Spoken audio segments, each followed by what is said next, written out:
বিসমিল্লাহির রহমানির রহিম। আলহামদুলিল্লাহি রাব্বিল আলামিন। সর্বপ্রথম সে আল্লাহর খাস নূর দিয়ে তাকে তৈরি করে তাকে তারকার উপর তিনি রেখে দিলেন। আমরা কিন্তু বুঝতে পারতেছি বা বিভিন্ন ভাবে আমরা শুনতেছি যে নবী করিম সাল্লাল্লাহু আলাইহি সাল্লাম 570 খ্রিস্টাব্দে তিনি কোথায়, তিনি মক্কা নগরীতে তিনি আবির্ভাব বা কেউ বলে যে তিনি জন্মগ্রহণ করেছেন। কিন্তু সত্যিকারের অর্থে আল্লাহ রাব্বুল আলামিন সর্বসৃষ্টির প্রথম সৃষ্টি কাকে? তার পেয়ারে হাবিব হযরত মুহাম্মদ মুস্তাফা সাল্লাল্লাহু আলাইহি ওয়াসাল্লামকে তিনি সৃষ্টি করেছেন। সেই সৃষ্টির পরে তিনি তার সমস্ত কিছু কুল মাখলুকাত যখন সৃষ্টি করতেছেন, তখন তিনি তার ইবাদত বন্দেগী এবং তার মর্ম বুঝবার জন্য আল্লাহ রাব্বুল আলামিন তিনি মনে মনে স্থির করলেন যে আদম জাত করবেন। আমরা কারা? আমরা আদম জাত না? আমরা আদম জাত। আদম জাতকে আল্লাহ সৃষ্টি করবেন। তখন ফেরেশতা কুল তারা বাধা দিলেন যে না আল্লাহ, আমরা তো আমাদের আহার নাই, আমাদের নিদ্রা নাই, আমাদের কিছুই নাই, আমরা তো নিরলস, মানে সর্বক্ষণ আমরা আল্লাহ আপনার ইবাদত বন্দেগী করতেছি। আপনি যদি এই আদমকে যদি সৃষ্টি করেন, তারা পৃথিবীতে যে তারা মারামারি কাটাকাটি হানাহানি বহু কিছু করবে, আল্লাহ আপনি এই আদমকে সৃষ্টি করার কোনো দরকার নেই। কিন্তু আল্লাহ রাব্বুল আলামিন বললেন যে না, আমি আমার মর্ম বুঝবার জন্য আমি আদমকে সৃষ্টি করব। তারা কি? মানুষ। সেই মানুষ আমার মর্ম হবে এবং আমি হব সেই মানুষের মর্ম। বলুন সুবহানাল্লাহ। আল্লাহ রাব্বুল আলামিন তখন ফেরেশতাগণকে তিনি আদেশ করলেন যে ফেরেশতাগণ, তোমরা আদমকে সৃষ্টি করো। কি দিয়ে? মাটি দিয়ে। কিন্তু শুধু মাটিতেই আদম সৃষ্টি হলো না, আদমকে সৃষ্টি করার জন্য সেখানে আব, আতশ, খাক, বাত।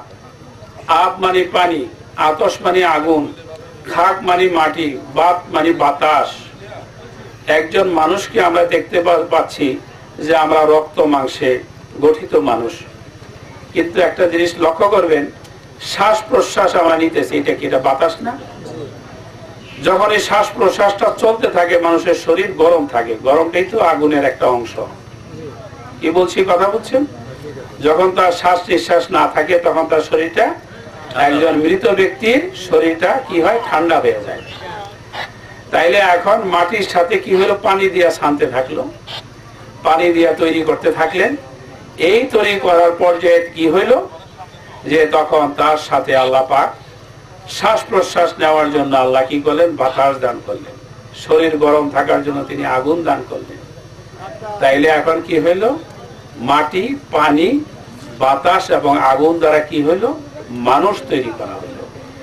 মানুষ তৈরি করার পর্যায়ে ফেরেশতাগণ যখন মাটি ছাইনা সবকিছু রেডি করলো, তখন আল্লাহ রাব্বুল আলামিনের কাছে বললেন, ইয়া আল্লাহ, ইয়া গফুরুর রহিম, আমরা যে মানুষকে যে সৃষ্টি করতে, আদম যে সৃষ্টি করতে বলেছেন, আমরা কি সুরতে, কি আকারে, কিভাবে আমরা সেই আদমকে সৃষ্টি করব বলুন। তখন আল্লাহ রাব্বুল আলামিন বললেন যে হে ফেরেশতাগণ, খালাক আল্লাহু আদামা ফিস সূরতিহি, হে ফেরেশতাগণ, তোমরা আদমকে সৃষ্টি করো কিভাবে? আমার সুরতে। বলুন সুবহানাল্লাহ। আমরা তো জানি যে আল্লাহর কোনো ছায়া নাই, আল্লাহর কোনো কায়া নাই, তাইলে আল্লাহর সুরতে মানুষ কিভাবে সৃষ্টি হলো? আমি এই জিনিসকে প্রমাণ করার জন্য আমি পরবর্তীতে বলতেছি, নবী করিম সাল্লাল্লাহু আলাইহি ওয়াসাল্লাম, সাহাবাগণ এবং অন্যান্য লোকরা বলছেন যে আমরা আল্লাহ রাব্বুল আলামিনকে মদিনা শহরে কুসা গলি দিয়ে হেঁটে যেতে দেখছি। কিভাবে? যুবকের বেশে। সেই যুবককে মানুষ। আমি কিন্তু আগেই বলছি, আল্লাহ বলছেন যে আমার মর্ম মানুষ, মানুষের মর্ম আমি খোদা। কি বলছি, কথা বলেনি?